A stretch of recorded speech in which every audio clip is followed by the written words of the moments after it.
giờ tập bèn mặt đàoដូចអីចឹង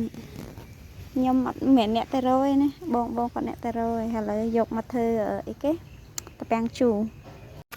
ដើររេ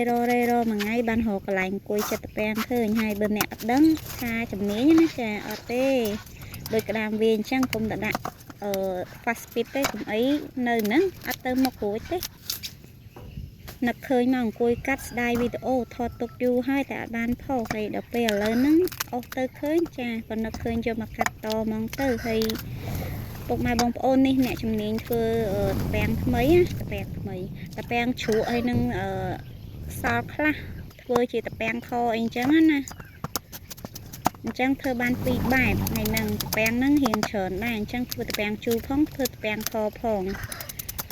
ហើយខុសត្រូវសូមអធិស្ឋានពួកអីទៅមិនហ៊ានធ្វើដំបងអីចុងដែរហ្នឹងណាអញ្ចឹងពុកម៉ែបងប្អូនឃើញហើយកុំបកកែបកាន់ចា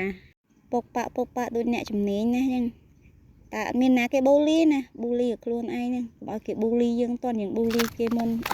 បូលីខ្លួនឯងមុនបន្ទាប់ពីបកសបកអីហើយចាហាន់យកចាស់ចេញយើងមកចិតចំហៀកតូចហើយហាន់ល្មមដើម្បីធ្វើតពាំងជូរតពាំងហ្នឹងធ្វើពីរបែបមានតពាំងខតពាំងធ្វើតពាំងជូរផងហើយខ្ញុំហាន់នេះអានេះរបៀបខ្ញុំធ្វើតពាំងជូរពុកម៉ែបងប្អូនហើយអង្គុយយ៉ាភ្លៀងនៅរាវ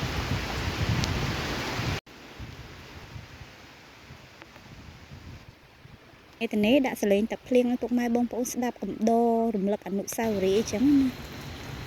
តើពីស្ដាប់តាភ្លៀងអីហើយយើងយកតាពាំងតាលៀងឲ្យស្រស់សខ្ចីញញដូចទេផ្លេបាន10ឆ្នាំអីអញ្ចឹងណាចាខ្ចីញញហ្មងសស្គូហ្មងបើសិនបានសាច់ដូចតាពាំងនឹងល្អប៉ុណ្ណាតែប្តីអត់ឲ្យចេញពីផ្ទះរួចទេមើលទៅ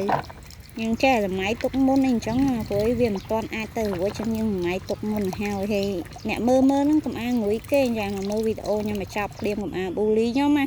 ខ្ញុំប៊ូលីខ្លួនឯងហើយតាំងដើមវីដេអូហើយមកមើលវីដេអូនេះឲ្យចាប់ព្រាមចាយើងលាងអីហើយយើងច្បាច់អំបិលច្បាច់អីឲ្យអស់យើងយកទៅពាំងមកត្រាំអីអញ្ចឹងណាចាហើយមើលវីអូតូខ្លួន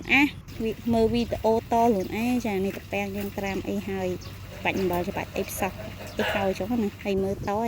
ចានេះជាលទ្ធផលតពាំងជូរដែលយើងខិតខំប្រឹងប្រែងយ៉ាងស្រស្ត្រាំមួយថ្ងៃវិញចាយើងគ្រប់គ្រងវាទុកទៅរយៈពេលមួយអាទិត្យអីទៅជូរឆ្ងាញ់ហើយយើងអាចស្លឆាតាមបេះដូងចាជំរាបលា